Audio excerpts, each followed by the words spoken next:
than he did in White Man Can't Jump. Oh, does he? Yes, he does. Didn't he wear the Eddie Murphy purple vinyl suit through most of this movie? Yeah. And I will say... it wasn't... yeah, okay. Do you remember the scene where... what's his... is it his brother? The guy that gives him the whole crack idea? Is that his brother? It's his brother, right? No, it's his buddy. It's his friend, yeah. When he's coming in to talk to him, and Wesley and Nino Brown is eating the banana. Mm-hmm. That's the worst. Who thought that was going to be a good idea?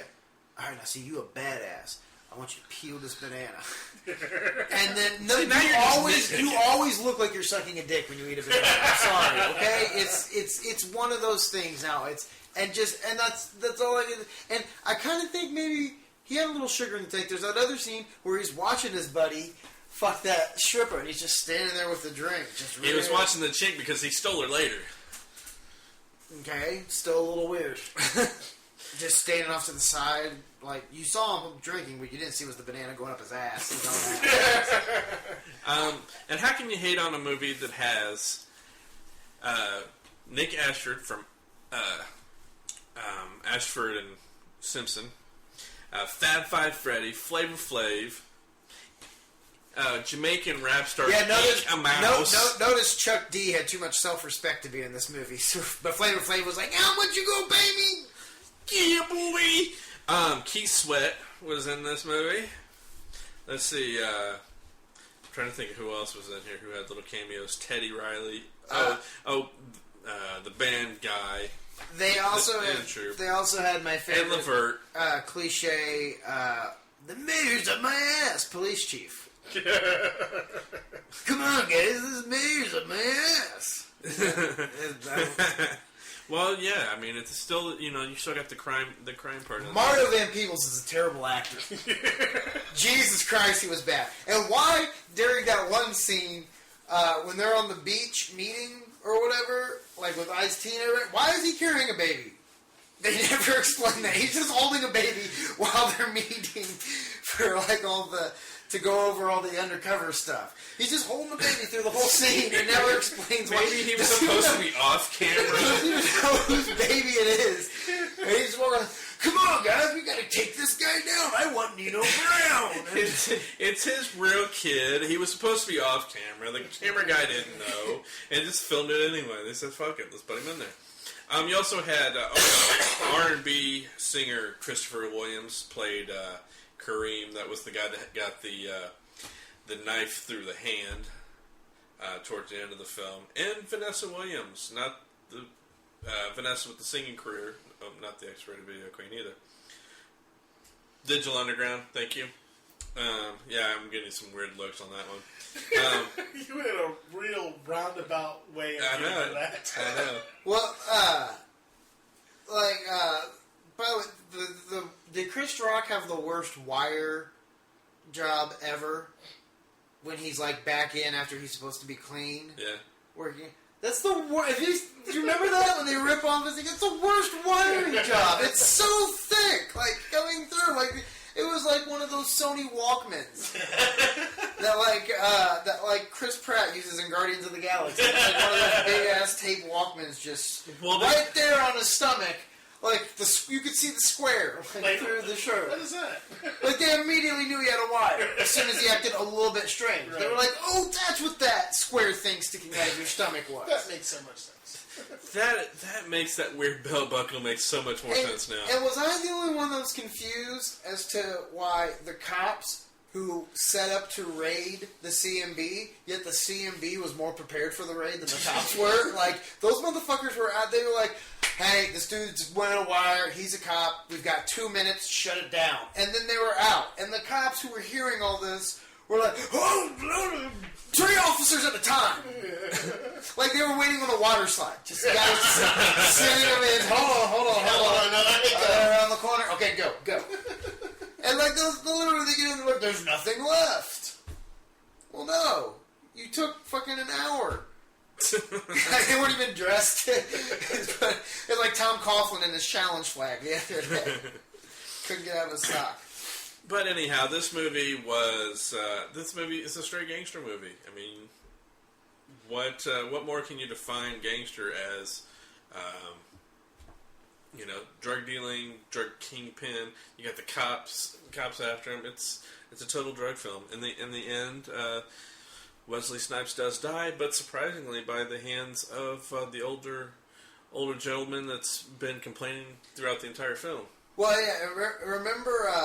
Remember when Munch was telling Ice-T, like, towards the end, after Pookie was dead and everything else, and he like admits that he used to be an actor. He's like, I used to be Pookie, and Ice-T did that thing where he's like, man, what do you mean you used to be Pookie? It's supposed to be like he's asking legitimate, but it sounds like he sincerely doesn't understand what the statement was. Well, like I said, this was his first role. This is before, Law and Order? Yeah, SV. That's why I've been calling him Finn. The Munch references. Yeah. Again, way to keep up on the joke story. Way to keep up on the jokes. I was trying to say he hasn't been an experienced actor, so it was before Law and Order. But anyway, this movie is far better than... And what was up with the ending? What do you mean? Like, I don't know. I thought it was... I don't know. I thought it was kind of a lame ending. What, did he get just killed? Like, yeah, just the fact that it went to the court and everything else, and then he gets shot in the stairwell by the old... Like, as soon as you saw the old guy, you're like, oh, he's shooting him. Like... I like that Ice-T was just like... Didn't even care. He just put the sunglasses on and walked away. Wasn't going to try to contain the dude who's just like, that's what I wanted to do. I didn't get to do it, but fuck it, I'm just going to move on. They're giving me more to do. So, welcome to the commercial portion of the show. This is where we... Showdown! Yeah, there we go. Yeah, this is where we tell you about... other free things and things you might enjoy. Not always free. You have to pay to get into some of my shows. I'll go ahead and start off. You can find me on Twitter and Instagram at IndyBradScott, I-N-D-Y, Brad Scott. And you can also see me, I guess, at this point. This is the first week of December. This is December 5th. Ish. Yeah, may the December the 5th be with you, I believe is what it's celebrated. There's nothing going on today. Actually, there's nothing until the 2 days after Christmas, which I'll be at Crackers Comedy Club in Broad Ripple. That's that Friday and Saturday after Christmas, which would be the 26th and 27th. January 9th and 10th, I might be at Joker's in Milwaukee, if this company still keeps booking me. Yeah, because I just had a wonderful week with Pauly Shore. Also, January 23rd and 24th, I'll be in Wausau, Wisconsin. Wausau? So that's where I'll be in your neck of the woods. Vic, why don't you tell the people about what you're up to, Vic? I am going to work every day and playing games every night at Miller King 51 on Twitter. If you'd like to hit me up, you can also find me on Xbox at Black and Angry. That's BLAQ and Angry. I'll be happy to play anybody and anything that I have, because apparently I've been challenged to the fact that I will play anything. However, you can also find us on Facebook. We have our own page there. That's Facebook/The Showdown Podcast. You can find interesting photos and silly information about our show and ourselves. Feel free to give us a like. We like you, so hopefully you'll like us. I do like you. Corey, However, why don't you tell us when your next clan meeting is? Well, let me tell you. No, you're stuck. I don't have anything for that. He's like, I gotta think of when this Shit, is. I can't do that. We'll be done making the cross around Wednesday, and Where can the good folks find you at, Corey? You can find me on Twitter and Instagram and Letterboxd at NKOgonzo. You can also branding straight. Yes. And that's O as in the letter O, not zero, correct? That's correct. I just want to make sure our viewers were clear on that. Our listeners. NKO. You can also find the Showdown on Twitter as well, at the Showdown Pod. Please give us a like. In case you didn't hear that when Vic said it. Yes. I say it every episode. I gotta say it again. It's We habit. we can't take his small pleasures away from him. Yes. So please give us a like, tweet us, let us know what you think. Do I sound? You sound like you're either high or tired or something. I just want people to tweet us. Well, you can't sound so desperate. I've got to. People don't want to tweet you if you sound. You just. You know, Maybe they fuck will. you. We don't care if you tweet us or not. We don't care.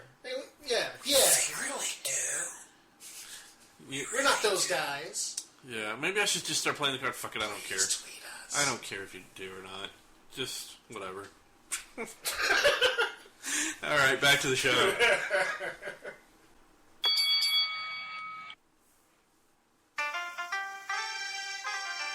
Wake your punk ass up for the 93 shot. MCA's in the motherfucking house. Shit.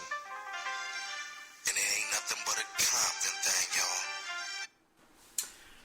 We would play more of that, but you know we can't. That is all we're legally entitled to. I could do the entire song.